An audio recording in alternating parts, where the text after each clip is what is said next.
Hi and welcome back to another video. Today I'm going to be showing you how to make a simple Mediterranean style chickpea salad with mint and parsley. This is a recipe that's similar to tabbouleh, except we're replacing what would be quinoa or bulgur with chickpeas instead. So this is a more low carb option.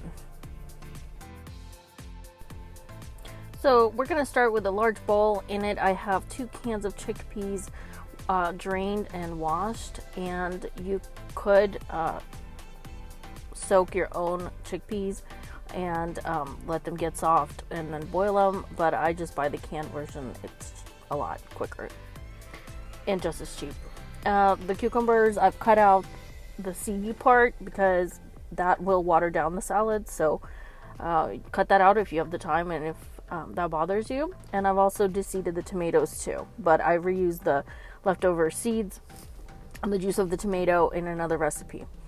So again, we're just trying to keep these ingredients as dry as possible so that the salad doesn't get super soggy and that the cucumbers stay nice and crunchy. I have about 10 mint leaves in here, chopped up pretty finely. Mint is pretty strong, so you don't need to use a lot of it in a salad like this, but it is a nice brightness. It adds nice brightness. And I want to show you the kind of mint that I buy. I usually get it at the Asian grocery store because for $1.69 you get way more volume. I find that it looks more fresh in the packaging and it tastes better, so I kind of buy them quote unquote in bulk at the Asian grocery store or an international grocery store, and that is kind of where I find a lot of my herbs, including ginger and turmeric. They end up a lot cheaper by the ounce. So mint can also be used in a hot tea or in a cold infused water, so it's great. I have 2 halves of a lemon. For some reason I had 2 halves in my fridge, so I'm going to use them. So basically you want juice of 1 whole lemon. And I have some green onion tips chopped up.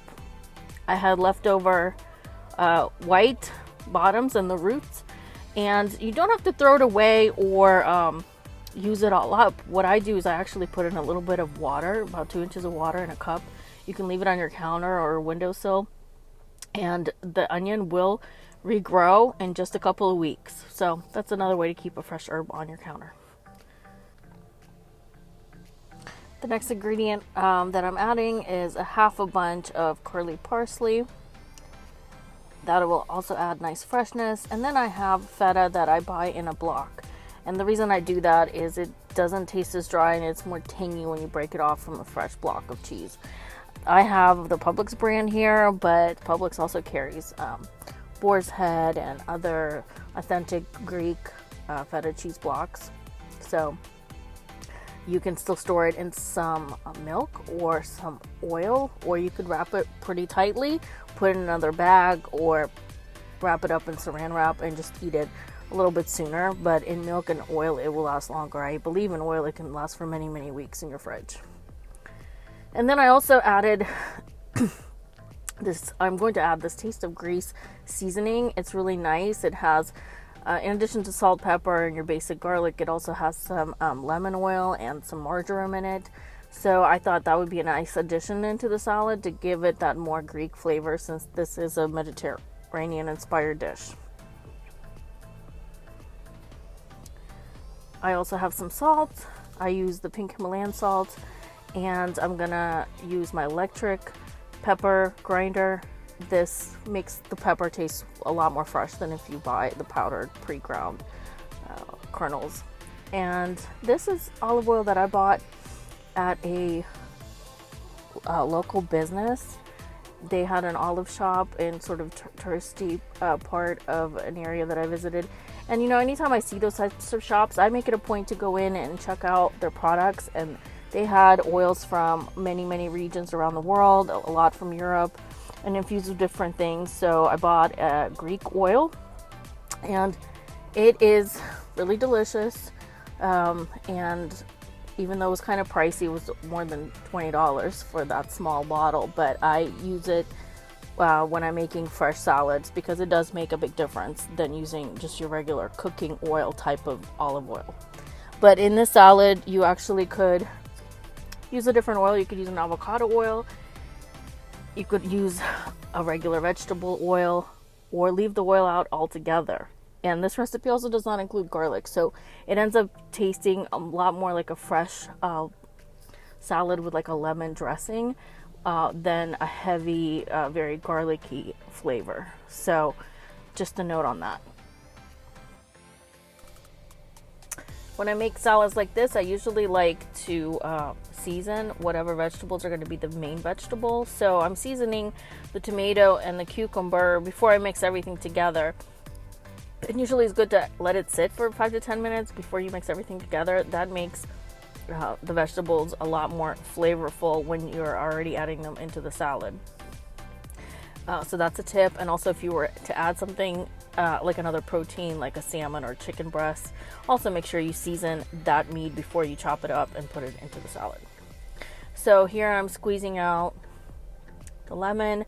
I put it in upside down. I think a lot of people do this, so maybe this is not a new hack, but you do actually get way more juice out that way than putting it in the shape of the actual lemon squeezer. Fresh lemon juice also makes a big difference than store-bought or using some kind of lemon juice concentrate. So whenever it's available to you, I would recommend just using fresh lemon juice. I lost a little seed in there. Not a big deal. Taking that out.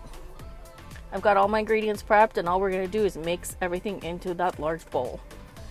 And what I like about this recipe is that if you have your separate ingredients already prepped, or at least just washed and destemmed in the fridge, this makes putting together a salad like this so quick.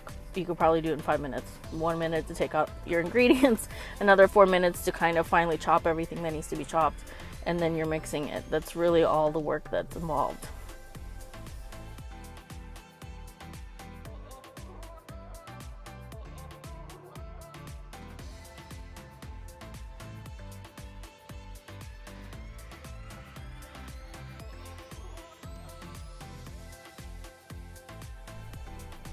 Added the herbs. I am mixing it really well, doing another little sprinkle of salt on top just to make sure all the other ingredients have enough salt, but not too much because we will have a lot of salt in the feta cheese.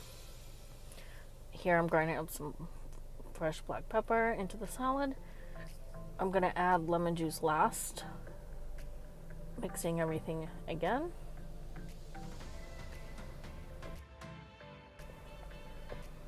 Now I'm adding in the feta. It's in pretty large chunks, so you can use a spatula or a fork to break it down even more.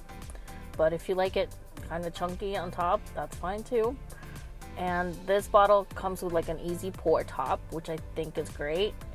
You don't end up over pouring it. And so I'm adding about 2 tablespoons of olive oil.